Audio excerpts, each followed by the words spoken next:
Assalamualaikum warahmatullahi wabarakatuh. Innal hamdalillah nahmaduhu wa nasta'inuhu wa nastaghfiruh wa na'udzu billahi min shururi anfusina wa min sayyiati a'malina. May yahdihillahu fala mudilla lahu wa may yudlil fala hadiya lahu. Asyhadu an la ilaha illallah wahdahu la syarika lahu وأشهد أن محمدا عبده ورسوله يا أيها الذين آمنوا اتقوا الله حق تقاته ولا تموتن إلا وأنتم مسلمون يا أيها الناس اتقوا ربكم الذي خلقكم من نفس واحدة وخلق منها زوجها وبث منهما رجالا كثيرا ونساء واتقوا الله الذي تساءلون به والأرحام إن الله كان عليكم رقيبا يا أيها الذين آمنوا اتقوا الله وقولوا قولا سديدا يصلح لكم أعمالكم ويغفر لكم ذنوبكم ومن يطع الله ورسوله فقد فاز فوزا عظيما أما بعد فإن خير الحديث كتاب الله وخير الهدي محمد صلى الله عليه وسلم وشر الأمور محدثاتها وكل محدثة بدعة وكل بدعة ضلالة وكل ضلالة في النار. Alhamdulillah, fatifillah, rahimakumullah wa azakumullah. Alhamdulillah, kita panjatkan puji syukur kehadirat Allah Azza wa Jalla yang senantiasa mencurahkan nikmat-nikmatnya pada kita dan juga masih terus memberikan kekuatan pada kita untuk menjalankan tugas kita sebagai hamba Allah dalam beribadah padanya, dan alhamdulillah kita masih dimudahkan untuk menjalankan ibadah pada Allah, dari ibadah yang wajibah dan juga yang mustahabbah. Dan alhamdulillah juga kita bersyukur bisa kembali bertemu di dalam majelis dari kitab Sahih Al-Imam Abil Husain Muslim Ibn Hajjaj Ibn Muslim Al-Qushairi An-Nisaburi rahimahullahu ta'ala, yang dari kitab Al-Iman kita masih dalam bab yang ke-20, bab bayani qaulin nahyi 'anil munkar minal iman. Wa al-imana yazidu yanqus wal amra bil ma'ruf wa nahyi 'anil munkar wajiban. Silakan dibaca untuk hadis yang berikutnya.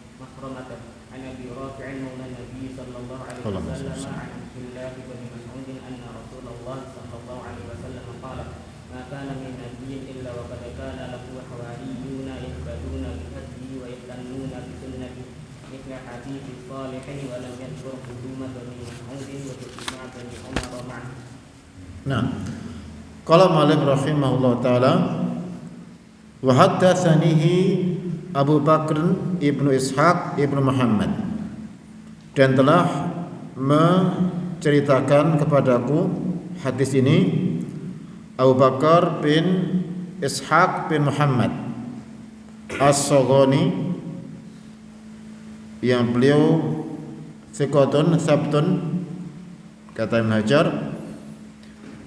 Qala, beliau berkata, akhbarana Ibnu Abi Maryam, telah menghabarkan kepada kami Ibnu Abi Maryam, yang beliau adalah Sa'id bin Hakam bin Muhammad Al-Jumahi,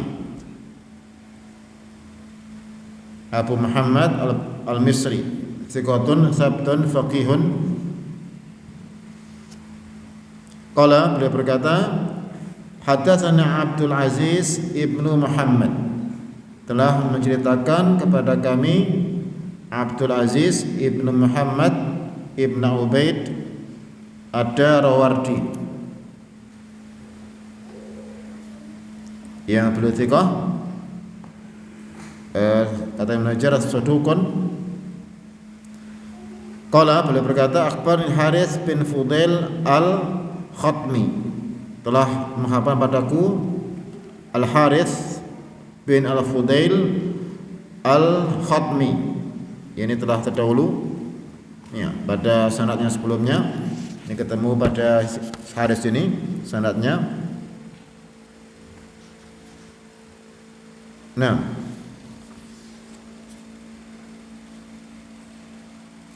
an Ja'far bin Abdullah bin Hakam, dari Ja'far Abdullah bin Hakam, an Abdurrahman bin Miswar bin Makhramah, an Abi Rafi' maula Nabi sallallahu alaihi wasallam, dari Abu Rafi' maula Nabi sallallahu alaihi wasallam, Abu Rafi' al-Qibti, salah seorang sahabat semoga Allah meridainya.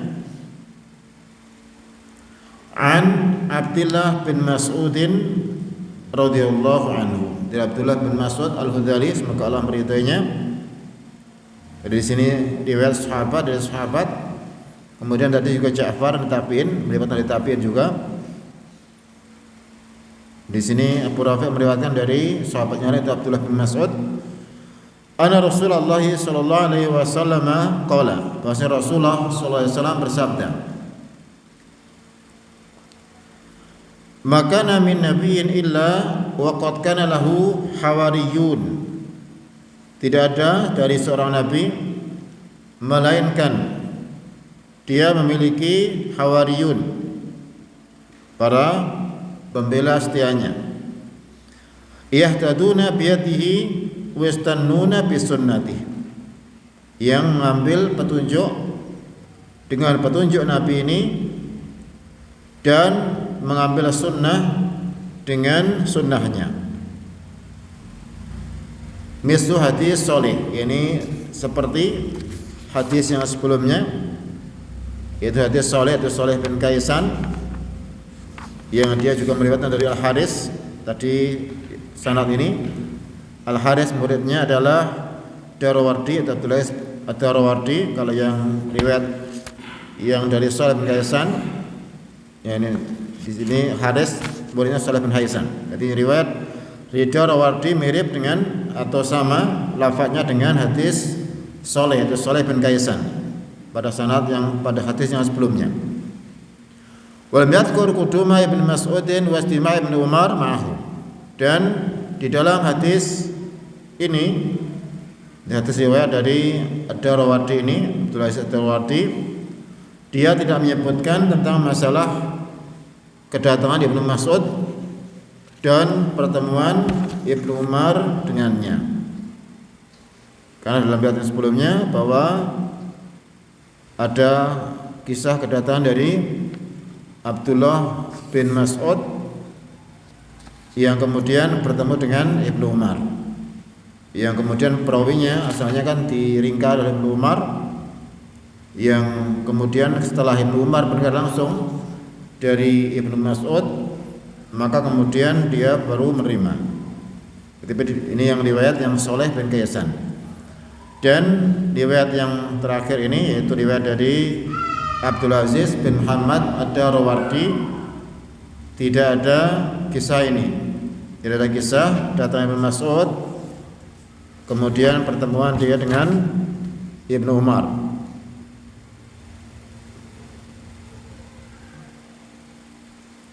Kemudian di sini sama dengan di sebelumnya bahwa setiap nabi memiliki hawariyun, yaitu mereka adalah orang-orang ikhlas pada Allah, mengikuti agama Allah Subhanahu wa taala, membela nabinya yang merupakan pembawa agama ini,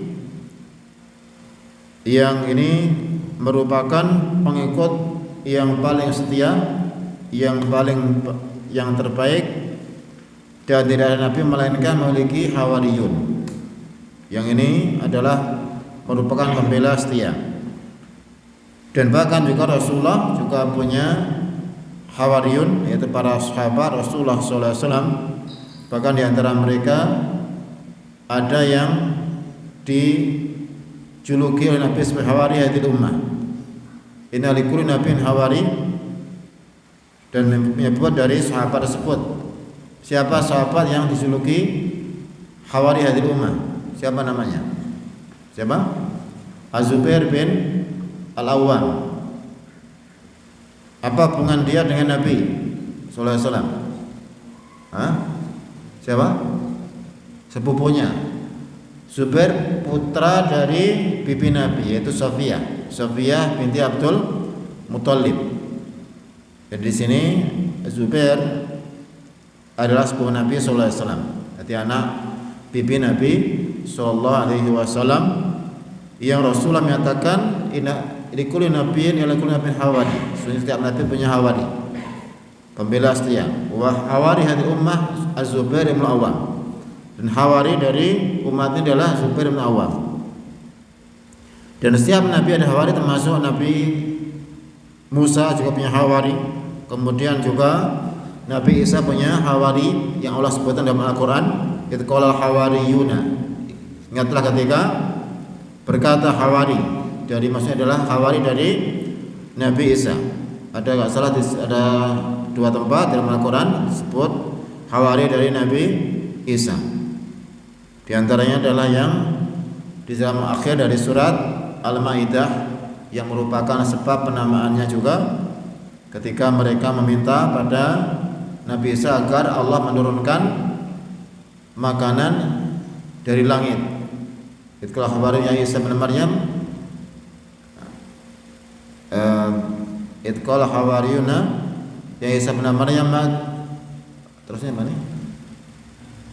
Anzil alaina ma'idatan minas sama yakunu la'ida li awwalina wa akhirina wa yataminka warzuqna anta khairur raziqin. Diminta pada Nabi Isa agar berdoa pada Allah agar diturunkan hidangan dari langit. Ini adalah para hawari ini.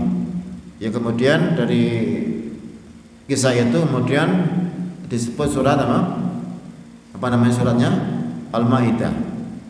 Nah, jelas ini termasuk di antara hawari yang disebut Allah dalam Al-Qur'an adalah hawari Nabi Isa alaihissalatu wassalam. Dan memang tidak sebut selain itu, Nabi Musa tidak sebutkan dalam Al-Qur'an, tapi Rasulullah menyebutkan setiap nabi punya hawari, cuma para pembela setia. Dan mereka adalah yang paling mulia dari umat Nabi tersebut. Pokoknya juga yang paling mulia dari umat Muhammad SAW adalah para sahabat, yaitu hawari Rasulullah Sallallahu Alaihi Wasallam.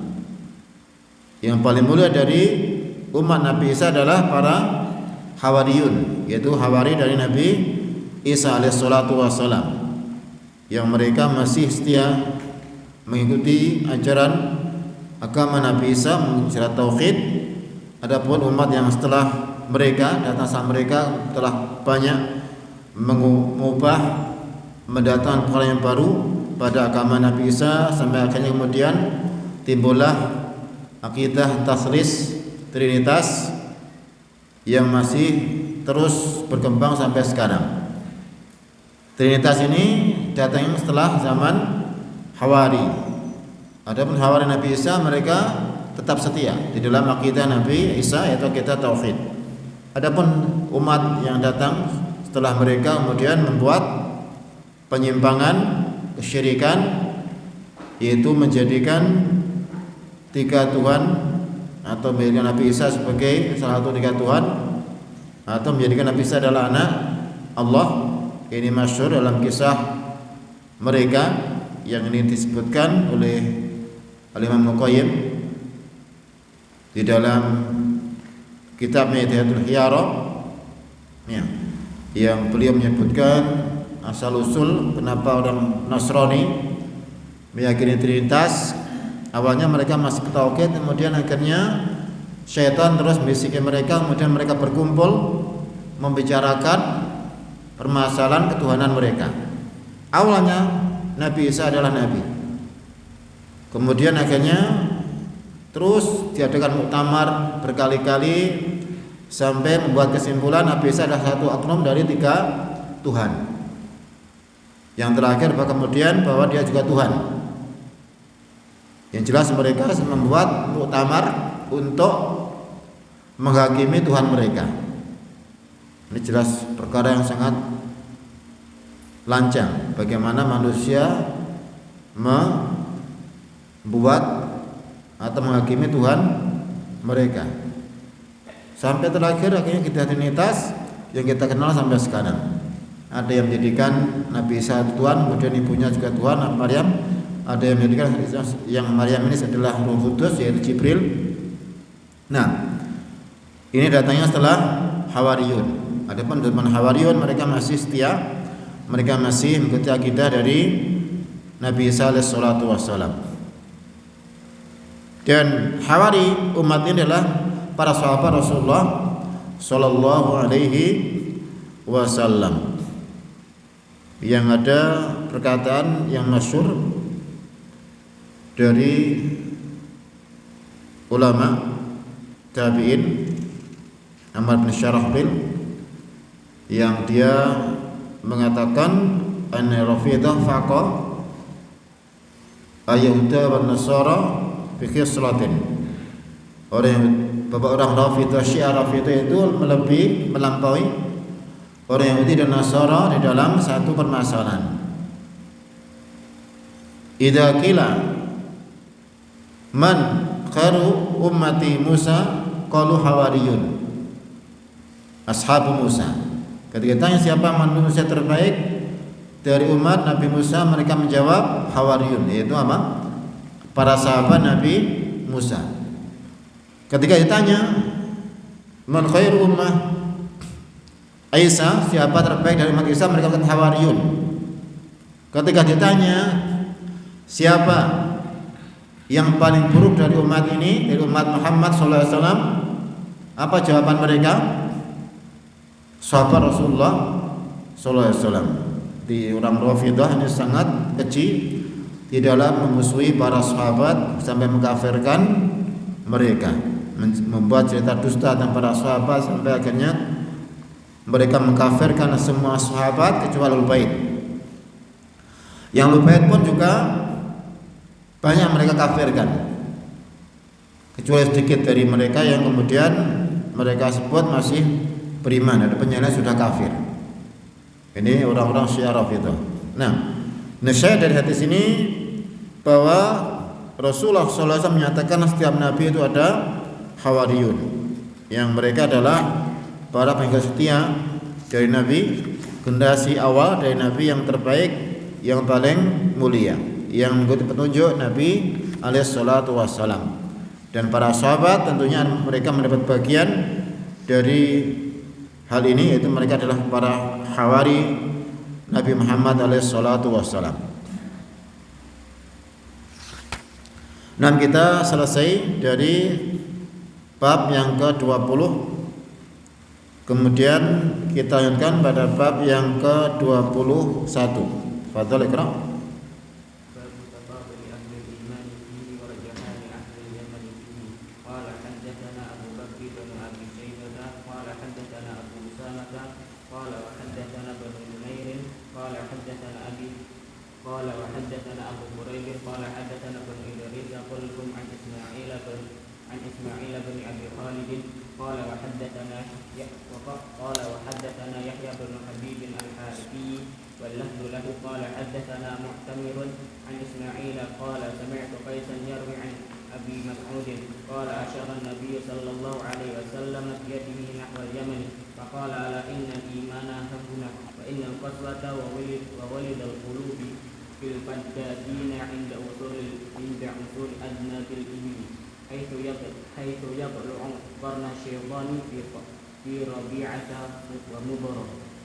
Nah, qala mu'allif rahimahullah ta'ala bab tafaduli ahli imani fihi, bab tentang bertingkat-tingkatnya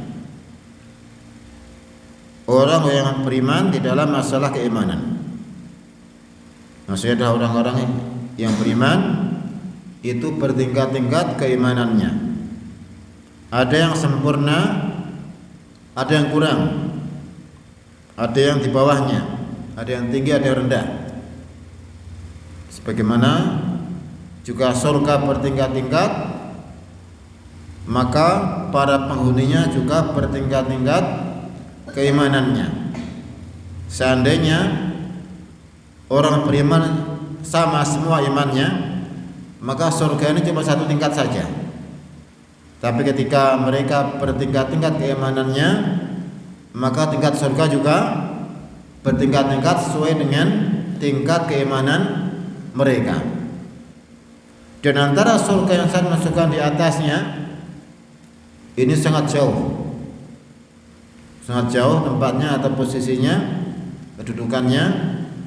Sebutkan bahwa itu seperti melihat bintang di langit, antara surga yang satu dan tingkat yang berikutnya. Tunjukkan bahwa surga ini bertingkat-tingkat karena juga orang-orang yang beriman, para penghuni surga juga bertingkat-tingkat keimanan mereka. Dan ini kita yakin bahwa orang yang beriman tidak sama tingkatannya. Jelas tidak sama. Keimanan dari Abu Bakar As-Siddiq dengan yang selain beliau dari umat ini tidak sama, jelas. Karena keimanan Abu Bakar As-Siddiq ini melebihi keimanan seluruh umatnya Muhammad sallallahu alaihi wasallam. Wa rujhanu ahli Yamani fihi, dan keutamaan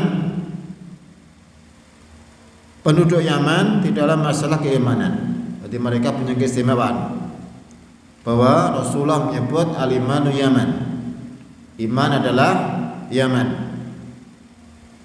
Dan ini ada sebagian ulama menafsirkan pada zaman Rasulullah memang yang paling banyak masuk Islam dari orang-orang Yaman, dan mereka sangat mudah untuk mengikuti Islam, tidak harus diperangi dulu seperti orang-orang selain mereka yang harus jihad memerangi baru masuk Islam.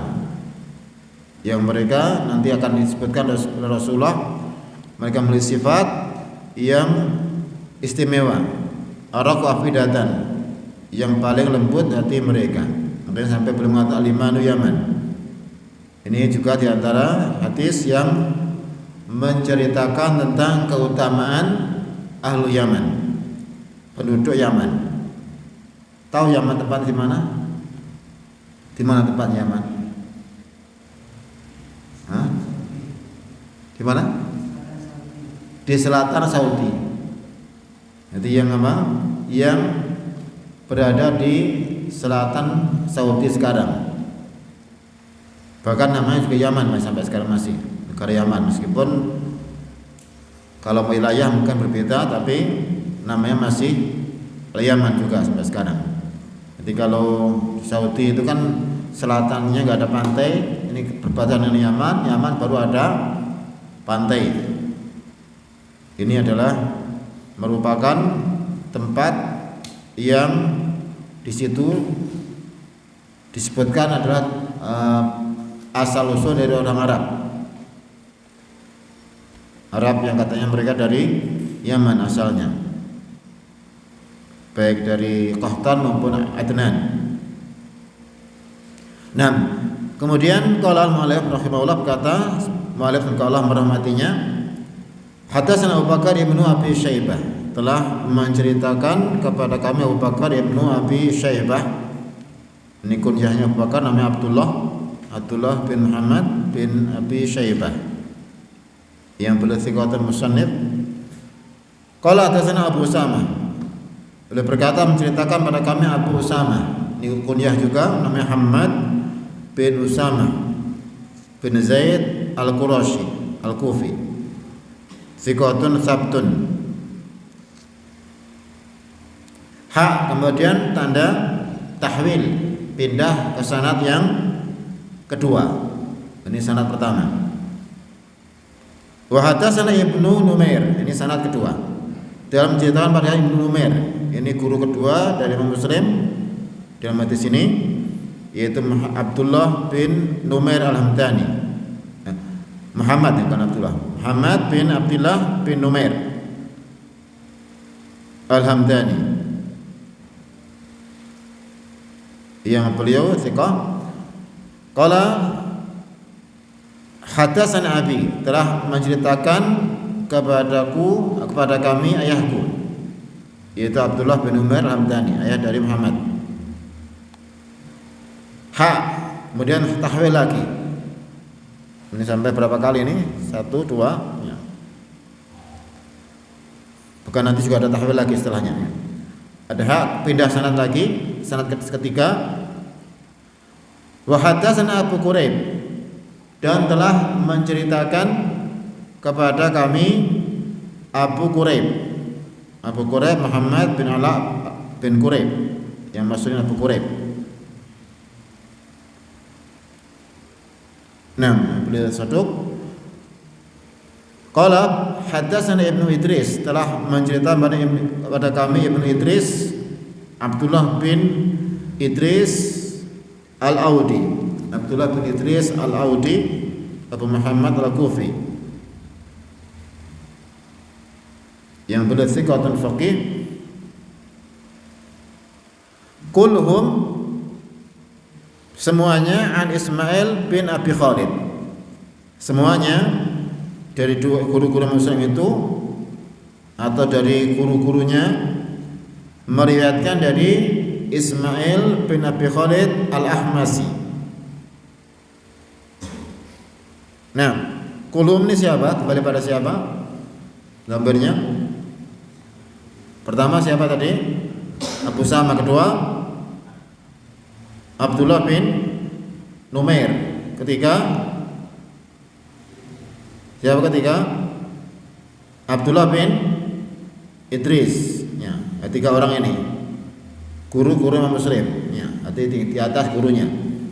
Tiga orang ini semua meriwayatkan dari Ismail bin Abi Khalid Al-Ahmasi. Nah, masih tahwil lagi setelahnya. Tahwil lagi. Ini pindah sanad lagi. Nanti Ismail bin Abi Khalid ini nanti juga ketemu ya. Ini juga punya murid yang lain selain tiga orang ini. Jadi di sini pindah sanad lagi, berarti keberapa ini? Sanad keberapa ini? Keempat ya. Wa hadatsana Yahya ibn Habib Al-Harithi, dan telah menceritakan kepada kami Yahya bin Habib Al-Harithi Al-Basri, yang beliau thiqah. Walafdullah, lafaznya lafaz dari guru yang terakhir ini, yaitu Yahya bin Habib. Di lafaz dari sini lafaz dari guru yang keempat. Dia berkata hadatsana Mu'tamir bin Sulaiman bin Tarhan At-Taimi, yang beliau thiqah. An Ismail, dari Ismail. Siapa Ismail ini? Ismail yang tadi, siapa tadi? Ismail bin Abi Khalid Al-Ahmasi Al-Bajali. Dari sini Ismail muridnya ada berapa? Ada 4. Pertama tadi siapa? Abu Usama. Kedua Abdullah bin Umar. Ketiga Ibnu Idris. Keempat Mu'tamir bin Sulaiman bin Tarkhan At-Taimi. Ya, 4. Jadi murid dari Ismail bin Khalid Al-Ahmasi ada 4 orang. Qala, berkata Ismail, sami'tu Qaisan, aku mendengar Qais. Ya. Aku mendengar Qais. Ya. Ini Qais yang ada dalam sanad sebelumnya, ya. Qais bin Abi Hazim Al-Bajali. Qais bin Abi Hazim Al-Bajali, yang beliau disebutkan oleh Ibnu Hajar thiqatun mukhadram. Thiqah mukhadram. Apa arti mukhadram? Pernah sering kita sampaikan. Mukhadram artinya seorang tabi'in yang hidup pada zaman Nabi sallallahu alaihi wasallam. Kenapa kok disebut tabi'in? Karena tidak pernah ketemu Nabi, meskipun zaman Nabi. Secara zaman sahabat, tapi secara riwayat tabi'in. Ini merupakan tabi'in yang paling tinggi tingkatannya ya. Ini beliau thiqah mukhadram. Yarbi an Abi Mas'udin. Beliau siapa ini Qais ini meriwayatkan dari Abi Mas'ud Al-Badri. Abu Mas'ud Uqbah bin Amr Al-Ansari Al-Badri. Ya. Yang beliau disebut Al-Badri ini ada perbedaan pendapat. Ada yang mengatakan dia itu tinggal di Badar. Ada yang mengatakan beliau ini juga mengikut perang Badar. Ini yang dirojekkan Imam Bukhari. Jadi Imam Bukhari merojekkan pendapat yang mengatakan Abu Mas'ud ini adalah memang benar-benar pengikut perang Badar, bukan disebut Al-Badri. Ada pendapat yang lain bahwa beliau itu bukan pengikut perang Badar tapi memang tinggal di Badar. Nah, qala berkata Abu Mas'ud, asyara Nabi sallallahu alaihi wasallam biyati nahwal Yaman. Nabi sallallahu alaihi wasallam mengisyaratkan dengan tangannya ke arah Yaman. Yang waktu itu beliau sedang berada di Tabuk. Tabuk ini tempat kota yang paling utara di Saudi sekarang, yang berbatasan dengan Urdun, Yordania. Dulu masih wilayah Syam dulu. Tabuk ini masuk wilayah Syam, ya. Kalau sekarang memang masuk dalam wilayah Saudi Arabia, sebagian masuk wilayah Urdun ya. Beliau di Tabuk kemudian mengisyaratkan ke arah Yaman. Ini tinggal beliau menghadap ke mana? Kalau menghadap ke timur ya kanan, menghadap ke barat berarti kiri ya. Mengisyaratkan ke arah Yaman. Faqala kemudian beliau bersabda, ala innal imana hahuna. Ketahuilah sungguhnya iman itu di sana, di Yaman maksudnya. Wa inal qaswata, dan sesungguhnya kekesatan atau kekerasan hati, wa ghiladzal qulubi, dan kekerasan juga dari hati, fil faddatina, pada al-faddatin. Di sini juga ada perbedaan pendapat tentang makna faddatin. Ini jamak dari faddad. Ya.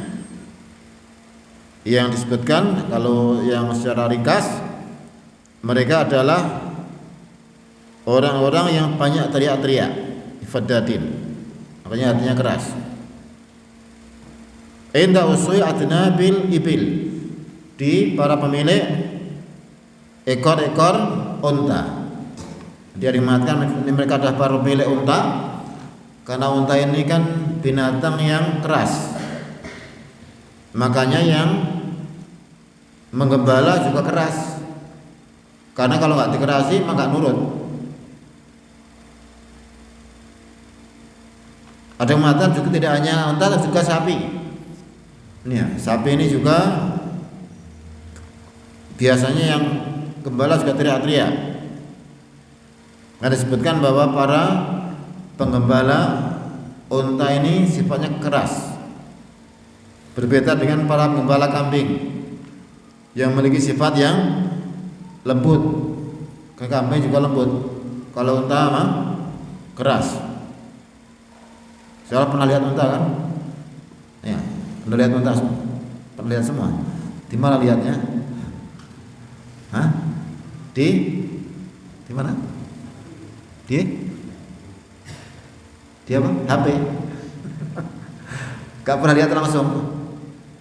Ya kapan-kapan nanti ke Kebun Binatang Surabaya. Ya. Kalau di Purworejo nggak ada ya unta. Ada nggak di Purworejo? Hah? Nggak ada unta sana.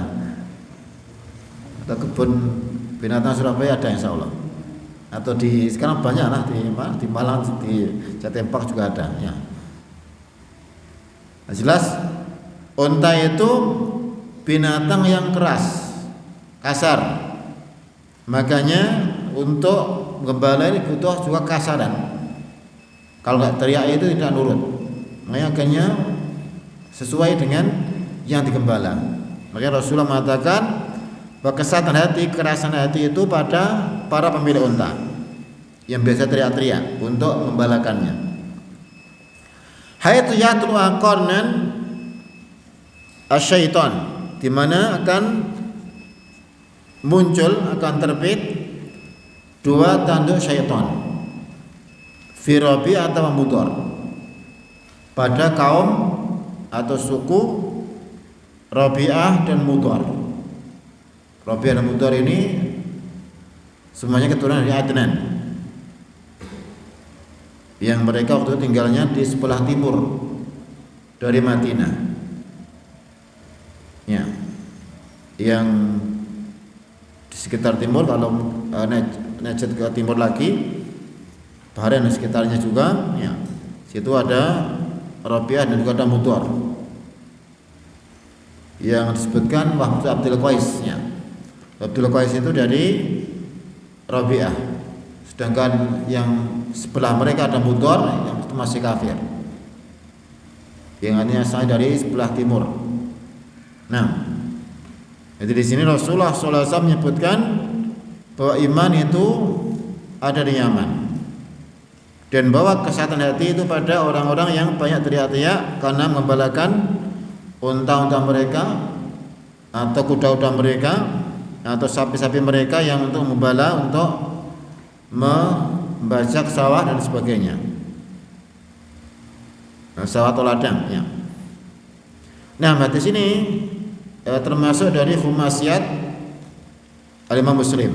Apa arti khumasiyat? Yang antara Rasulullah dengan Muslim berapa? 5 orang termasuk khumasiyat, dan yang paling tinggi Imam Muslim adalah rubaiyat, 4 orang. Jadi khumasiyat termasuk juga tinggi juga, ya. Kemudian ini musalsal bil kufiyin, ya, semuanya al-Kufah kecuali Habib bin Habib dan Mu'tamir, keduanya Basri. Ini diantara lataif dari isnad, ya. Kemudian juga tadi kita sebutkan ada tabi'in, dari tabi'in. Kemudian juga ada, nah ini tabi'innya Qais ini sistemaannya meriwayatkan dari Asyara Mubasyirin bil Jannah, 10 orang sahabat yang dikabarkan Rasulullah mengasalkan dalam hadis secara berurutan. Kemudian ada tambah tahwil sampai 3 kali, hak ini sampai 3 kali di sini, ya. Nah, ini tentang sanadnya. Kemudian tentang maksud dari sabda Rasulullah SAW bahwa iman itu ada di Yaman. Ada sebagian ulama mengatakan Yaman adalah Al-Ansar. Kenapa? Karena mereka asalnya dari Yaman. Jadi orang Ansar yang tinggal di Madinah itu dulu adalah para pendatang. Asalnya mereka dari Yaman mengembara sampai ke Yathrib.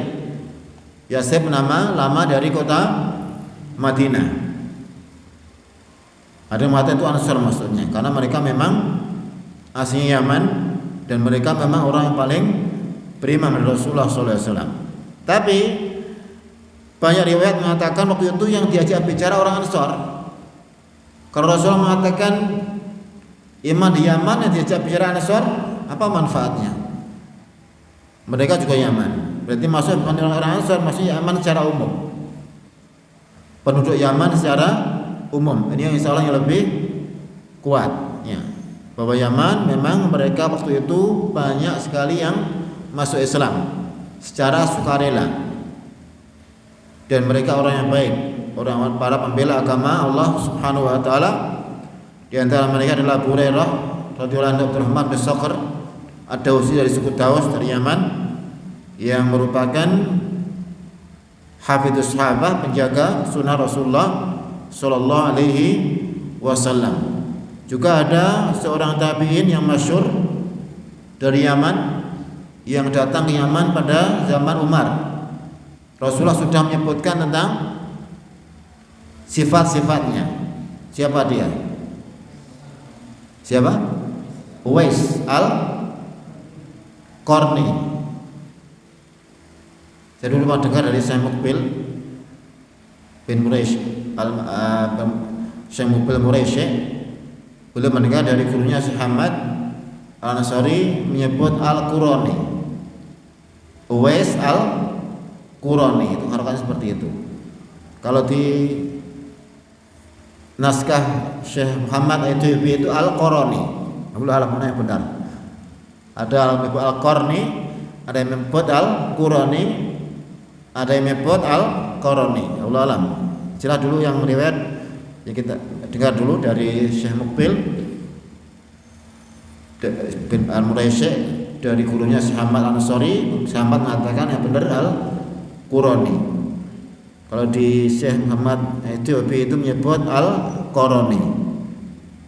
Kalau kita biasanya nyebut apa? Al-Qarni ya. Dan Al-Qarni ini sekarang di Saudi banyak keluarga yang sebut apa? Al-Qarni.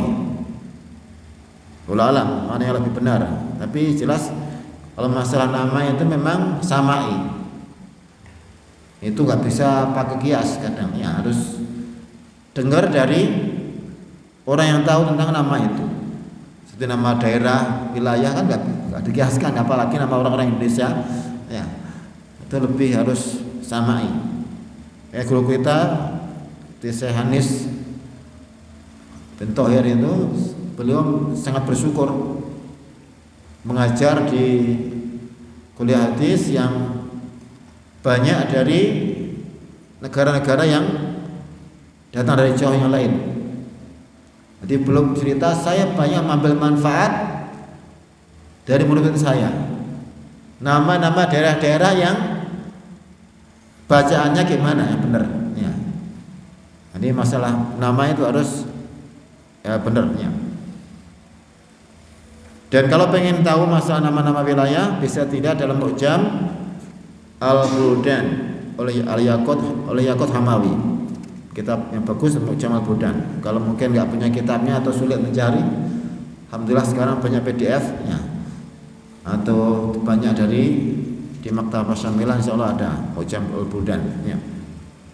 Nah, di Yaman ini disebutkan oleh para ulama karena waktu itu mereka adalah banyak masuk Islam dengan sukarela. Mereka juga pembela Islam, hati mereka paling lembut. Yang ini keutamaan dari para penduduk Yaman. Meskipun ini maksudnya pada zaman itu yang dilakukan Rasulullah SAW dan juga secara umum seperti itu, bukan person. Kalau person ya macam-macam, tapi secara umum Rasulullah menyebut al-aghlab memang seperti itu. Kemudian di sini di samping Rasul menyebut keutamaan Yaman juga menyebutkan keburukan negeri yang lain. Kalau yang di riwayat yang lain lebih jelas menyebut tentang yang dari timur atau di Najd. Ya. Yang di situ muncul dua tanduk syaitan. Ya, ini adalah tanda keburukan. Yang ini menunjukkan bahwa di antara tempat yang muncul di situ banyak keburukan adalah dari timur, dari Khurasan. Khurasan kalau sekarang masuk sekitar Afghanistan, sekitar mana itu Iran, ya. Di situ Rasulullah menyebutkan banyak fitnah dari sana. Kalau atau dulu disebut dengan Irak. Dan Irak yang dulu itu bukan Irak yang sekarang saja, masuk ke timur juga Irak semua, masuk Iran juga masuk Irak zaman dulu. Ya. Yang di situ muncul dari tanduk syaitan, kemudian juga muncul fitnah-fitnah yang banyak dari sana. Khawarij juga dari Irak, dari Basrah. Basrah masih ada kan nama kota Basrah di Irak. Kemudian juga munculnya Khawarij kan awal-awal, kemudian perang Siffin, perang Jamal juga di sana. Kemudian fitnah-fitnah tentang ta'til juga dari sana, Jahmiyah, Mu'tazilah, kemudian Qadariyah juga dari Basrah. Maka kita lihat bid'ah-bid'ah memang banyak sekali muncul dari Masyriq. Ya Rasul menyebutkan mereka adalah apa? Muncul terbit dua tanduk syaitan. Kemudian di sini disebut Rabi'ah dan Mudhar. Ini dua suku yang masyhur. Ya.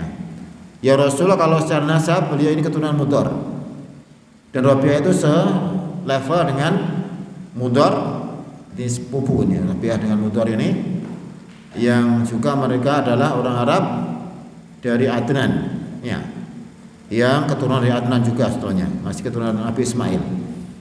Cuma di situ memang pada zaman Rasulullah SAW yang paling keras permusuhannya adalah dua kabilah ini sebelum mereka masuk Islam.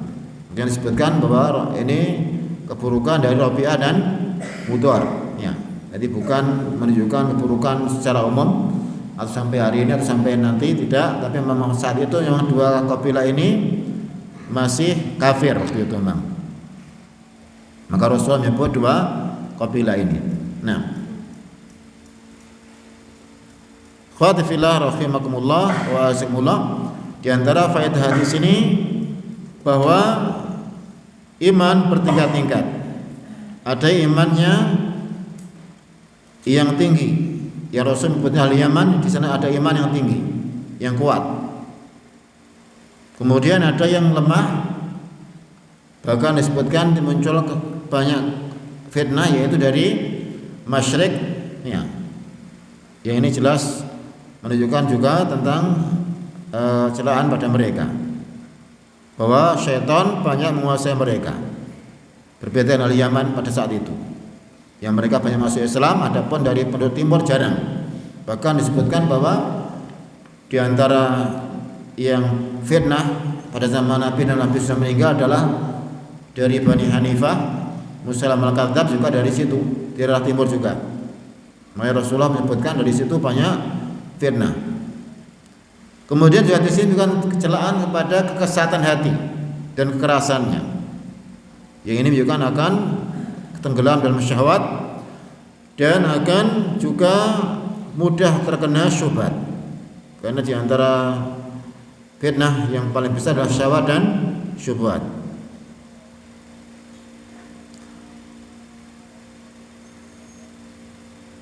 Nah, jadi ini tadi kita sebutkan ringkas tentang kenapa Rasul menyebut Yaman, karena memang waktu itu mereka adalah paling banyak yang masuk Islam. Dan disebut masyrik atau Rabi'ah Mudhar karena mereka itu masih kafir. Ini ringkas dari masa ini. Sebelumnya masih banyak sebetulnya penjelasan dari para ulama yang kita lihat kalau di Syarah Nawawi ini juga panjang lebar beliau menjelaskan. Arti ringkasnya seperti itu, ya, bahwa ini sifat yang ghalib waktu itu, yang mayoritas, sehingga Rasulullah menyebut demikian. Ya, bukan semuanya orang Yaman seperti itu, tidak, karena juga ada yang kafir dari mereka, juga dari masyarakat, bukan semuanya buruk, karena juga ada yang masuk Islam dari mereka. Nah, dan ini juga menunjukkan tentang keutamaan penduduk satu di atas penduduk tempat yang lain, dan ini sesuai dengan apa yang datang di wahyu. Kita melihat mendengar dari hadis Rasulullah Sallallahu Alaihi Wasallam, dan masih ada beberapa hadis di dalam bab ini, ya, yang belum kita baca. Ya, insya Allah kita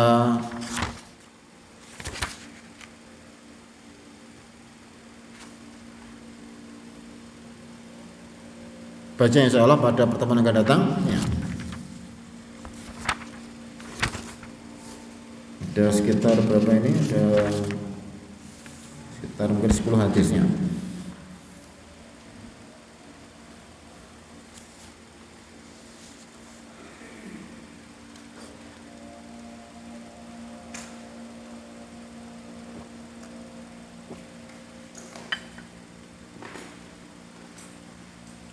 Dan secara umum sebetulnya kita semua penduduk Jawa atau Nusantara atau Indonesia secara umum, kita juga banyak berhutang budi pada orang-orang Yaman. Kenapa?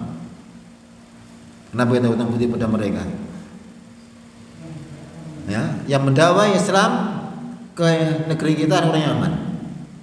Jadi kita termasuk juga mendapat keutamaan hadis ini juga, termasuk mendapat kebaikan orang-orang Yaman yang mereka berdagang, kemudian menyebarkan Islam dengan ucapan mereka, dengan akhlak mereka, akhirnya orang-orang banyak masuk Islam secara sukarela. Dan kita juga dipuji oleh banyak dari para masyayikh, orang Indonesia itu masya Allah, mereka masuk Islam dengan sukarela.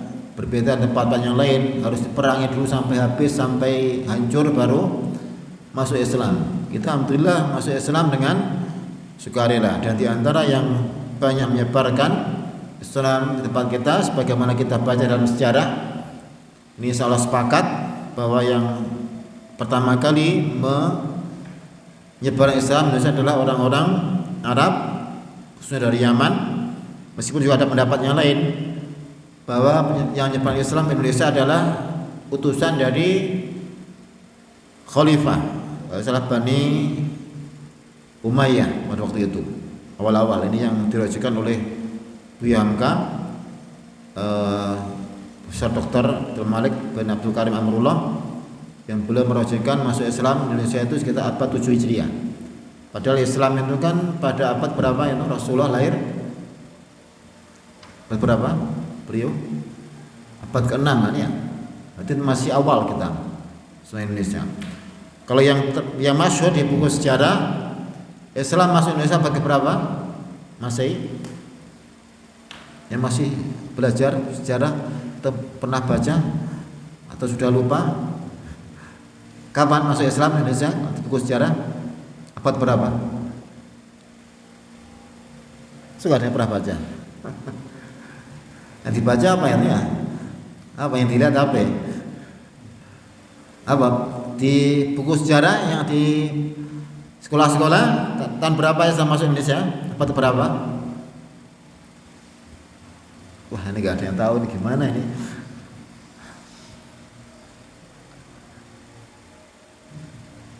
Hah? Gak pernah baca sejarah? Ya, dulu itu sejarah itu wajib dihafal malah. Sejarah Islam, sejarah ini ya.